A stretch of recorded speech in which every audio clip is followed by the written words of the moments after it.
11. Apabila terdapat perjanjian timbal balik yang belum maupun sebagian telah dipenuhi, maka pihak yang mengadakan perjanjian dengan debitur agar mengajukan kepada kurator untuk memberikan kepastian tentang kelanjutan pelaksanaan perjanjian tersebut dalam jangka waktu yang disepakati oleh kurator dan pihak yang bersangkutan. 12. Perjanjian terhadap penyerahan barang oleh debitur setelah putusan pailit, maka perjanjian tersebut dihapus oleh pihak penerima barang mengajukan diri sebagai kreditur konkurren untuk mendapatkan ganti rugi. 13. Perjanjian sewa menyewa yang telah dilakukan debitur dapat dilakukan penghentian sewa. 14. Pekerja yang bekerja pada debitur pailit dapat melakukan PHK, pemutusan hubungan kerja. 15.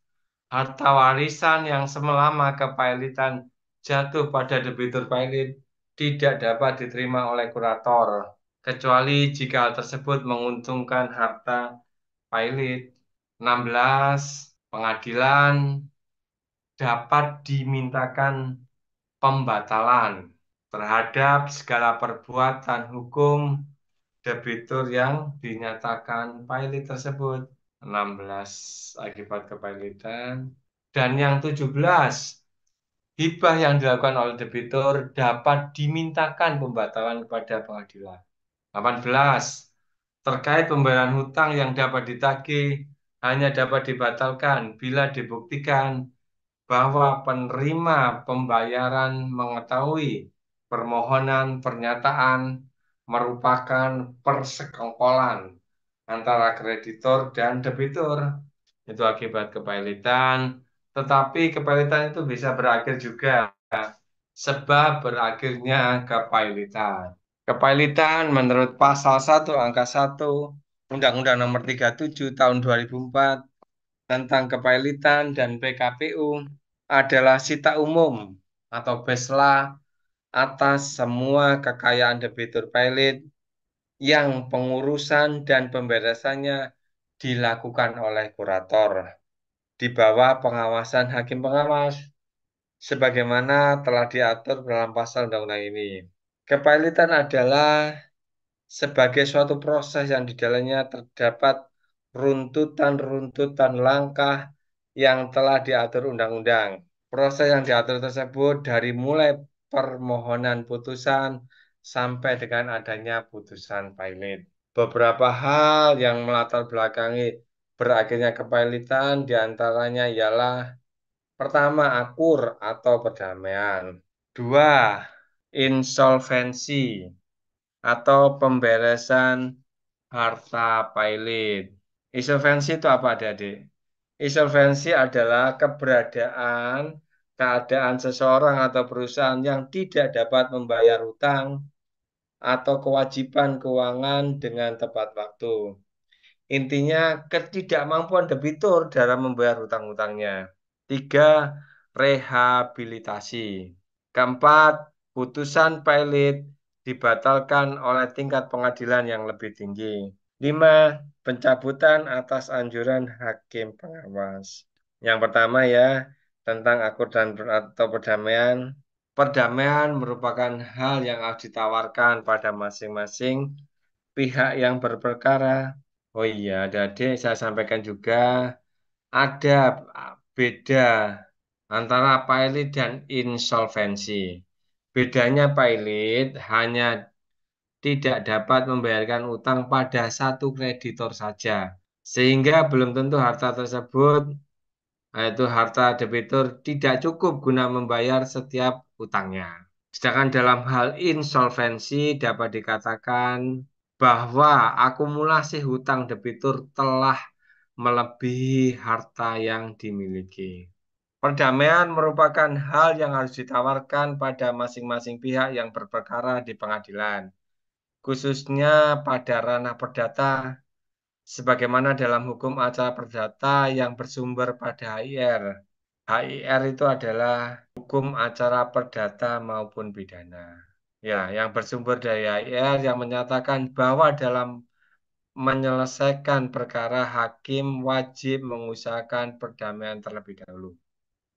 Namun, pada proses kepilitan ini, hakim tidak menawarkan perdamaian di awal pemeriksaan persidangan dikarenakan waktu yang sangat terbatas bagi hakim untuk menjatuhkan putusan.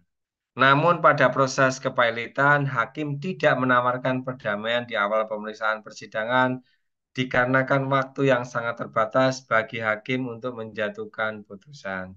Pada proses ini memang tidak dimungkinkan karena perdamaian atau yang lebih dikenal dengan mediasi pada hukum acara perdata minimal dilakukan selama 40 hari dan dapat diperpanjang selama 14 hari. Sedangkan hakim harus memberikan putusan kepilitan ini maksimal 60 hari. Jadi perdamaian dalam kepilitan adalah perjanjian antara debitur pilot dengan para kreditor, di mana menawarkan pembayaran sebagian dari hutangnya dengan syarat bahwa setelah melakukan pembayaran tersebut, ia dibebaskan dari sisa hutangnya sehingga tidak mempunyai hutang lagi. Kepilitan yang berakhir melalui akur disebut juga berakhir perantaraan hakim atau pengadilan. Akur ini lazimnya ya berisi kemungkinan seperti di bawah ini. Pertama, debitur pilot menawarkan kepada kreditor-kreditornya untuk membayar sesuatu prosentase.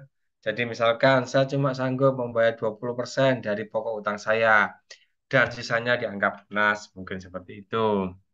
Ini sangat mungkin. Yang kedua, debitur pilot menyediakan budelnya bagi para kreditur untuk mengangkat seseorang pemberes untuk menjual budel itu.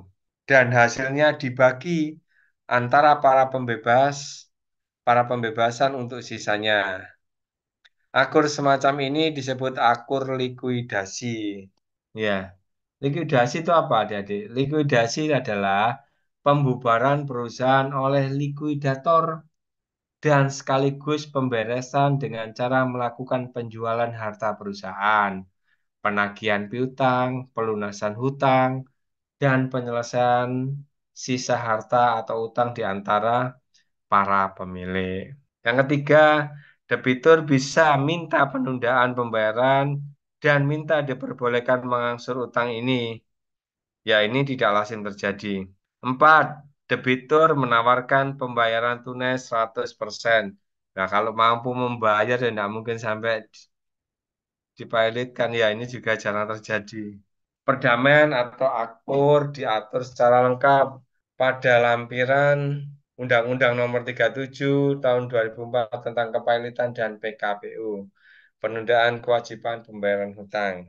Sebagaimana telah diatur di pasal 144 Undang-Undang Nomor 37 Tahun 2004 tentang kepailitan dan penundaan kewajiban pembayaran hutang yang menerangkan bahwa debitur pilot berhak untuk menawarkan perdamaian pada semua kreditornya.